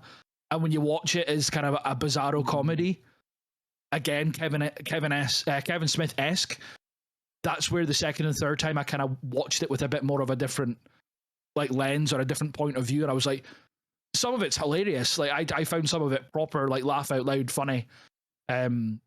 Like some of the scenes when he's in what's her face from the office's house and stuff like that, and he's getting watched by the cameras, just bizarro kind of planned the film. But I enjoyed it for a bit of escapism. But anyway, sorry, I digress. I'll let somebody else speak. Yeah, I mean, if you want, I can easily come in with the middle ground sort of thing before we do go to Mr. Negative. Absolutely. I think the first act is so well done. Again, the attention to detail and the little bits and pieces that are subtly there, I thought were great. I didn't actually know, and I still don't know, and I'm assuming it isn't from what you said there about when he finds out his mom's died, it's kind of all in his mind after that. I didn't know if the whole thing was sort of in his mind because it comes from an anxiety-ridden state of mind from the start when we see his birth from his point of view. And his mum is freaking out with the fact he's not breathing and blah blah blah. That set the tone for me, and that he's this is a fully dripping with anxiety from literally the start. When we see more about the place that he lives, and then his little escapade to go out to get water because he has to take this tablet with water or else he'll die. I'm assuming you guys would notice the graffiti in the walls when he was running through the. No. What was it again? You need to look at all the graffiti. So when he's going from the left to the front door, there is someone that says "death by anal, murder by fuck." There's a guy coming in his own mouth saying "don't mind if I do." I was just looking at it, just absolutely creasing. And I saw it. I've just googled it there. Yeah, and there's Clit Shitter as well. There's a movie poster for Clit Shitter. Yeah, right. That for me, that all set up. And again, I don't know if this was, it probably was what was meant, but it all set up that this is his mind and that everything is, the world's a scary place and everything is scary. Even the point where he's just after he's got his tablets from the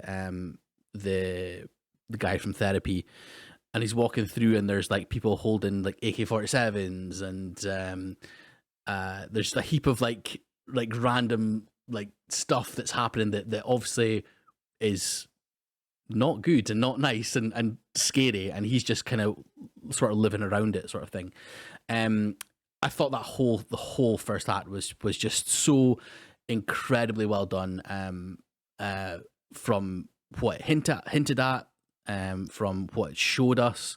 Yeah, like I was totally in from that bit there. I think you're right. Like Joaquin Phoenix was brilliant throughout the whole thing, and I'm absolutely, even though I feel like the sort of film falls off a bit. That's by and by. Joaquin Phoenix throughout the whole thing was unbelievable as Beau and what he was trying to get across. I thought that was very, I thought he was very well done. That the sort of, you said there about the sort of the play thing that he does with the sort of, it's almost like hand drawn sets and the background. I thought it was brilliant. And then even like when he was waking up from being face down in the little puddle sort of thing, and you see like the lines coming off as if it's a physical thing that he's interacting with. Little things like that I thought were really, really incredibly well done. But yeah, that's kind of where I can go with positivity. There's a lot of negativity in it for me, but I will obviously hand over to the man who can go into a bit more detail. Sure. So Todd, take away. Well, when you've been talking, right, and I'm like, actually, yeah, so the hand drawn bit I thought was to look at was amazing. I think, and I'll get to negative about that because that annoyed me.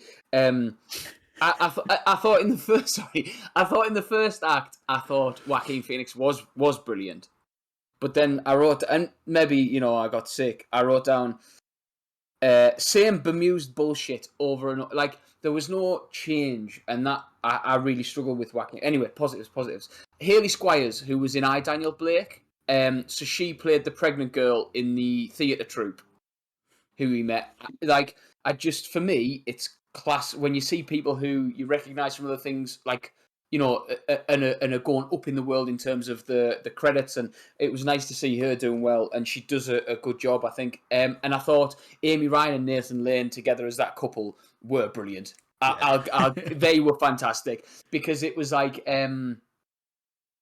they were playing it straight. Oh, sorry, they knew that it was comedy, and they knew they were the funny, the comedy relief. But they were playing it straight, and that worked really well. So yeah. I would say as well, sorry, just on the back of that, Nathan Lane saying "my dude" after everything, that cracked me up. Yeah, that was so fucking funny. So yeah, that's where it ends, and like we said at the beginning, we probably should get this in. So I watched it originally at a normal pace, at a normal speed. I watched the full 3 hours and managed. I then watched it a second time. I put it on 2 speed. I couldn't be asked. So it was a 90-minute film for me. So for me, it started off like the we live in a society thing, and that's like it felt like that's what he was trying to comment on, but it was so over the top. It was so ridiculous that beware the man with the tattoos. It was, he looks scary. He is scary. And like you say, it devolved from there. And I like films that feel like a nightmare, because this is what the whole thing felt like. The nightmare where you can't run or you can't scream or you punch somebody but nothing actually happens. Like this whole film felt like that, where it was everything he tries to do, he stopped at. And there's a film just come out recently called All My Friends Hate Me, and I won't say it feels like a nightmare. I won't say anything else about it. It's honestly, it's well worth looking into. And this was going for a similar. I felt like this was going for a similar sort of thing. I didn't think there was any sort of meaning behind it. I thought it was just this person going through an anxiety-ridden nightmare. I don't know. A lot of it, especially the hand-drawn bit, felt like it was written by like a chatbot, like an AI. Like the script, that bit especially felt like it had just been stuck through a generator like ChatGPT or whatever it is, and gone, yeah, that's a film. Write a film about a nightmare, and that's what it was. I do think there was some great shots in it. I think like you say about Midsommar, there wasn't, because it's categorized as a horror still. I know it's comedy and fantasy, but it's still categorized as a horror. And I do think what Ari Aster does well is he finds horror in things that aren't often that scary. It's the tension, it's the anxiety, it's that kind of thing. It's those horrific moments. It was so, like I say, I'm sure with the money that he made from Hereditary and Midsommar, the guy can afford therapy. And if that's what, if he wants to go and talk about his mommy issues or his daddy issues or whatever, he can go and do it. You don't have to subject us to 3 hours that culminates in what was essentially a homage to Guardians of the Galaxy, where some big Drax-looking sod runs through the window and it's exactly the same as Guardians of the Galaxy. Where Drax goes to town on that big alien thing with the 2 knives.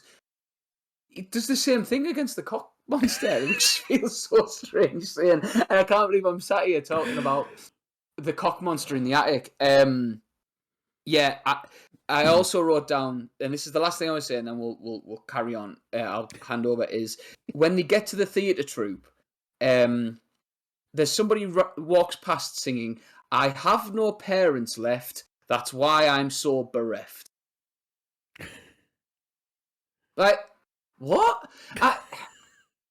It felt so like, yeah, we get it. You're making a point. We get it. Just please stop, or at least leave it to a 90-minute film so I can actually watch it at a normal pace and not get pissed off. So I really struggled with the whole thing. I thought it was so over the top. I'm going to stop being negative now, and I'm going to hand over to you two who have more positives to say about it. I just quickly ask you, Todd, what did you think of the sex scene? With these misses. Oh, is this because I've talked about the nudity throughout the different films? I'm just asking what you thought about the sex scene. I think by this point I'd checked out. I was just like, yeah, it's just another bit of this stupid film. Hated every bit. Like, that's how you really feel. Yeah, the whole thing, because with her dying, and it just, I think I don't know. Honestly, I can't. I do think at points I'm mentally checked out, even when like on a first watch, which wasn't that long back. I only think we're talking last month. I checked out a number of times because I was just like, I'm here, and I've still got another and I'd like to point out I have no issue with long films. Let's make that known. Like, I'm not one of these people who has to watch a 90-minute film and be done. If a film's 3 hours and it tells a story over 3 hours or 3 nights, whatever, great. But this, like I said, was overindulgent and could have been. It would. I think honestly, this is not me being sarcastic. I'm not trying to I think it would have made an amazing short film. I think as a 20-minute, half an hour short film of this, he's constantly moving between points in his life, I think it would have been phenomenal. I genuinely do think it would have been amazing. But take the cock monster out, take stupid lines out like that. It's not for me. I do agree with you. In terms of the length of the film felt really long for me, and I don't think I checked out. I kind of did check out at points, but I felt tired. Certainly going into third act, I was my brain was frazzled by the time I got to there, and I think it does affect my enjoyment of the rest of it. It's very long. The thing is, it's not actually much longer than even Midsommar. It's about what you were saying. The director's cut for Midsommar is 23 more minutes. It's roughly sort of similar kind of thing, but it just felt a lot longer for me. So, Collie, you obviously really enjoyed the film. Do you want to lift us up with a bit of positivity, please? Have I not listened? Well, yeah, I guess Joaquin Phoenix's performance for me was massively positive. I don't know what it is about Joaquin Phoenix. It's probably a bit derivative to compare it to his performance as the Joker, but there's definitely elements of it for me that early in Joker, when before he's even a little bit evil. He's a very similar character, I think, to Beau. He's scared of the world. He's very anxious. So I definitely think Joaquin Phoenix kind of carried that over into this. But you have touched on it already, and the supporting cast I thought was incredible though. Although with your man, all I could think about was Timon every time he spoke. Nathan Lane, I was like, it's Timon. But I thought they were very good. I thought their daughter was really good. And I was genuinely shocked at the scene when she like just drinks the paint and dies, and I'm like, oh, okay, like that's not what I expected. And then and is it Amy Ryan? Amy Ryan's her name, is it?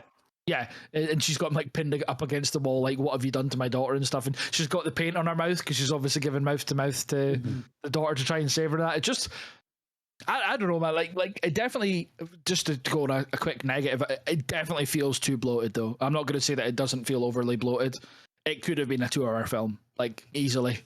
But it's just, it's probably a film I'm very unlikely to watch again anytime soon, unless it's with a friend who's never seen it and they're like, oh, I've always wanted to see this film, let's watch it. Then I'd be like, yeah, cool. But I'm never going to turn around and be like, yeah, I've got 3 hours to kill, nothing better to do with my life. I'm going to watch this again. But just as a bit of cinema, I thought it was a very interesting experience.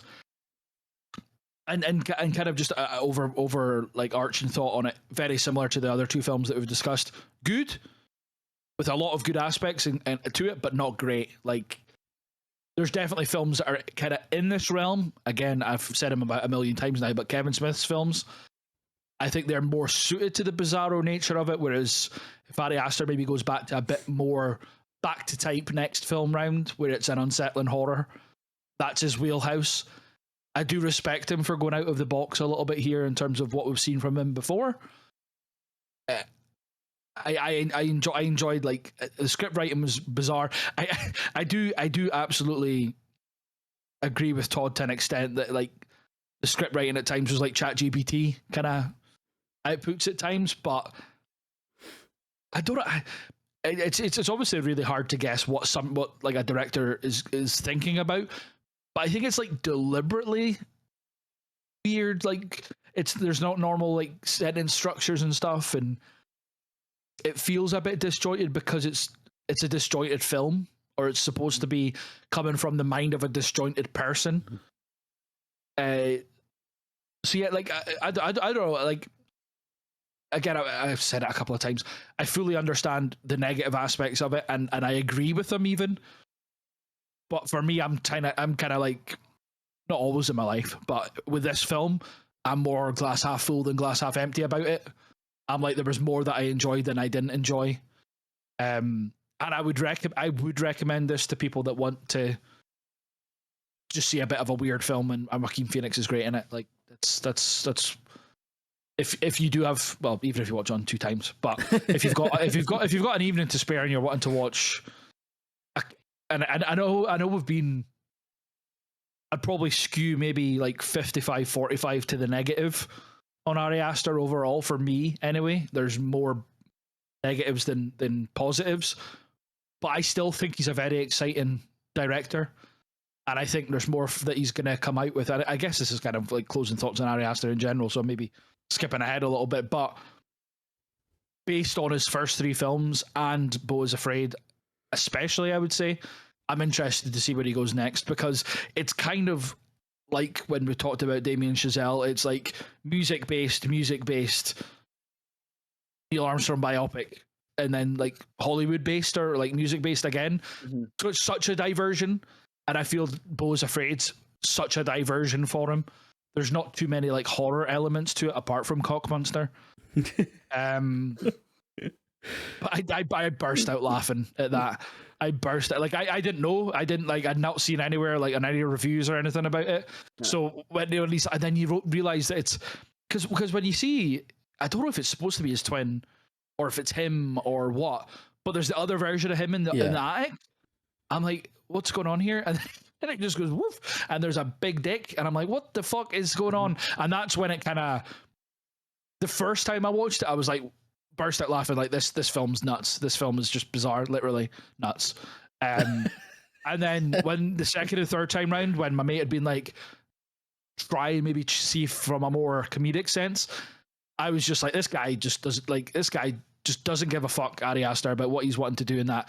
This signifies how his mum seen his dad or something like that. I don't even know where the messages were going at times, apart from the overarching aspect of, oh, his mum told him that his dad died from coming, therefore he wouldn't come, and therefore he would only not come for his mum, but like he was saving herself. It was weird. Like the way I read it was, she wanted him to only be hers, but not in like a sexual way. It was a kind of, he's my one and only, kind of like, he's my boy, like he's the love of my life, but from a not an incestuous kind of relationship, which is weird for Ari Aster.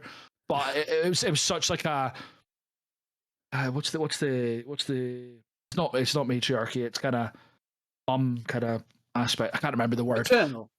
Maternal, like a maternal story, and at the end of the day, and it's about him trying to cope with that relationship, because at the end of the day, from start to finish of the film, you kind of figure out he is the way he is because of his mum. Mm-hmm.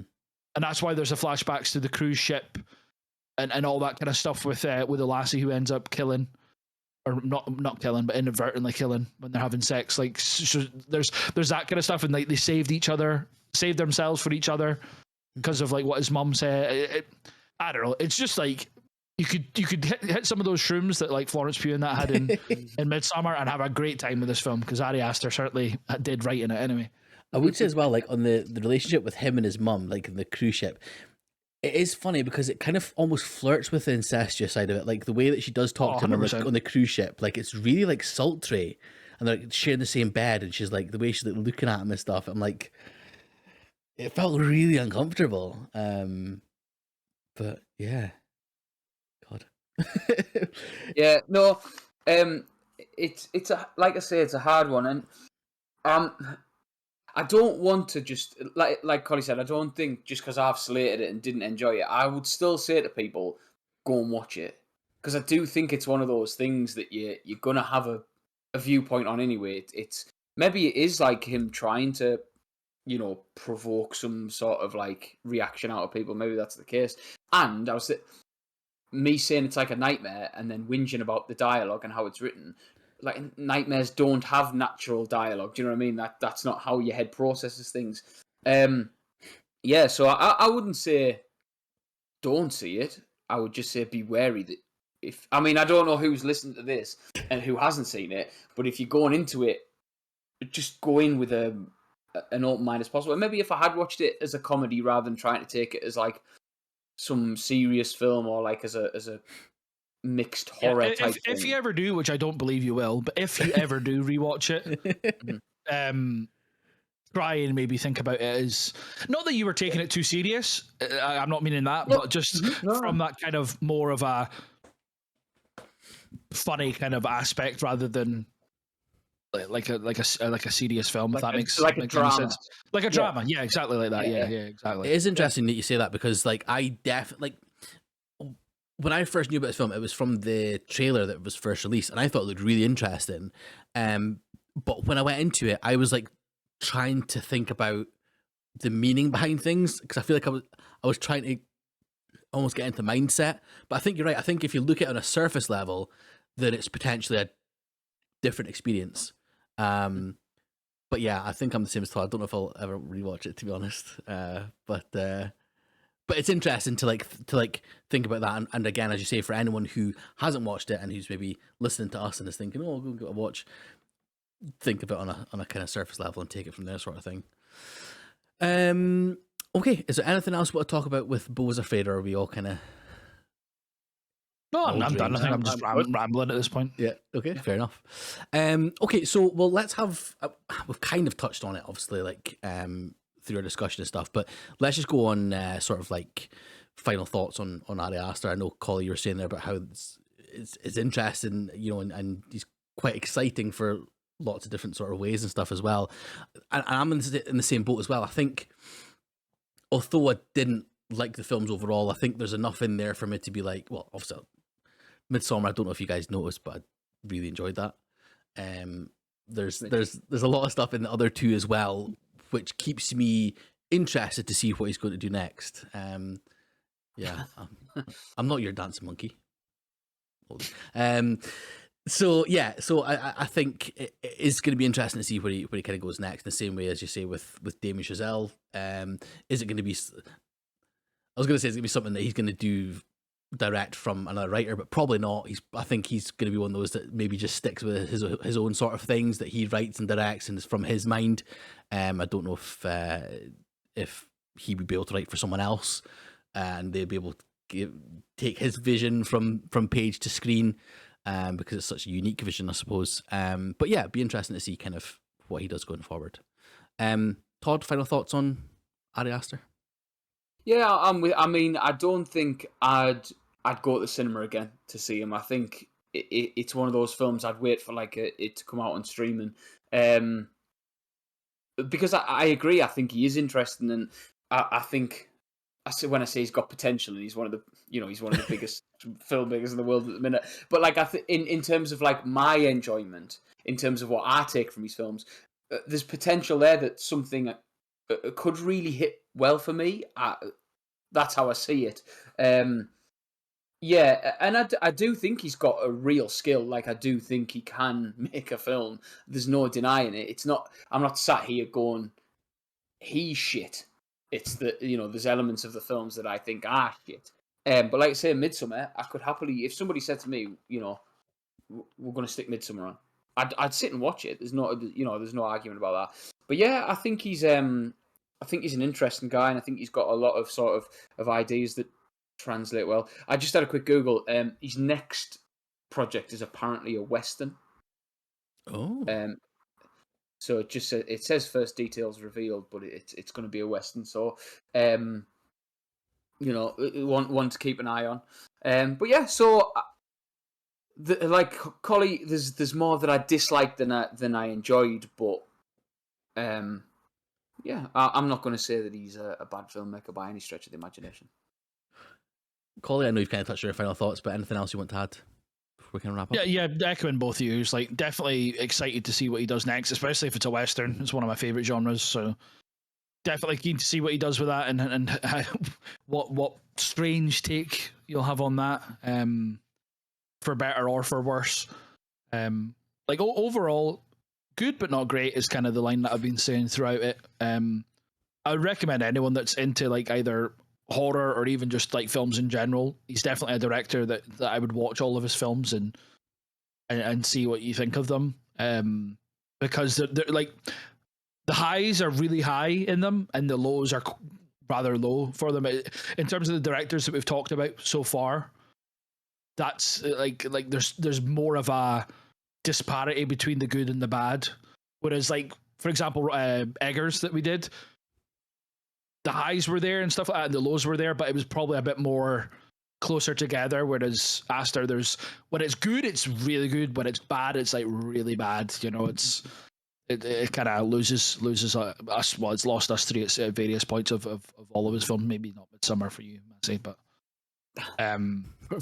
for me and Todd, I think we are kind of aligned, but not aligned in terms of our thoughts on him. Is that some of his films we thought were better than the others, and some parts were better than others and stuff. So, fair enough. So yeah, that's it. I'm glad we did this, because it's probably a director that I never would have sat and even thought too much on his films. I would have just watched him and went, yeah, cool. I've seen the latest Ari Aster film, next kind of film that I want to watch, or move on or whatever, and not really think about it. Totally agree, and I think that's the beauty of this podcast as well, isn't it? That we get to do these things. We've spoke about that before. You're the beauty of this podcast. What, me or Todd? Yeah, no, you, but only on audio. Okay, thank you. Thanks. I got a face the for voice radio. for podcast. The voice for podcast. Yes. No, face for podcast. Yes. Yeah.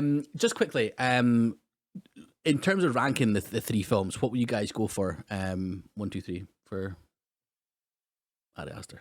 I'd probably go in release order for me, to be honest. Aye. Where's the best? I don't know. Hereditary best. Okay.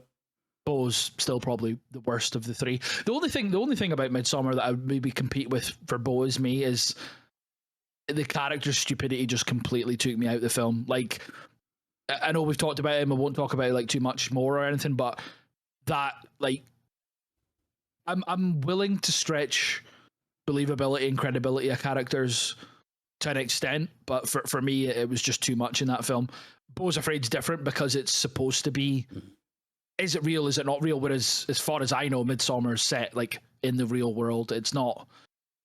It's not like this is it's when they take the mushrooms when they arrive. Everything after it is like it's part of a hallucination. As far as it's played in the film, and as far as I know, that's all set in the real world. So I take their decisions to be that of normal people, and they're fucking stupid. Fair. Todd? Midsommar, Hereditary, and Beau Is Afraid. But yeah. You sure? Yeah. I put Midsommar just a little bit higher than the other two. No, considerably higher than the other two. I'm the same as you, Todd. Exact same as you. Midsommar, obviously, I love it. Midsommar, then Hereditary, then Beau Is Afraid.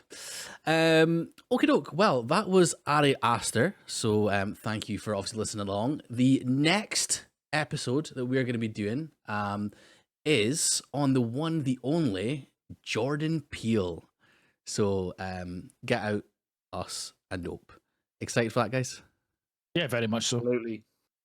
Good. So some more horror films for the horror expert, Excellent stuff. Well, guys, thank you so much for obviously listening and watching. If you are, remember to follow us on Spotify. If you're watching on YouTube, like, subscribe as well. And we will see you all on the next one. Bye-bye. Cheers, everyone. In a bit.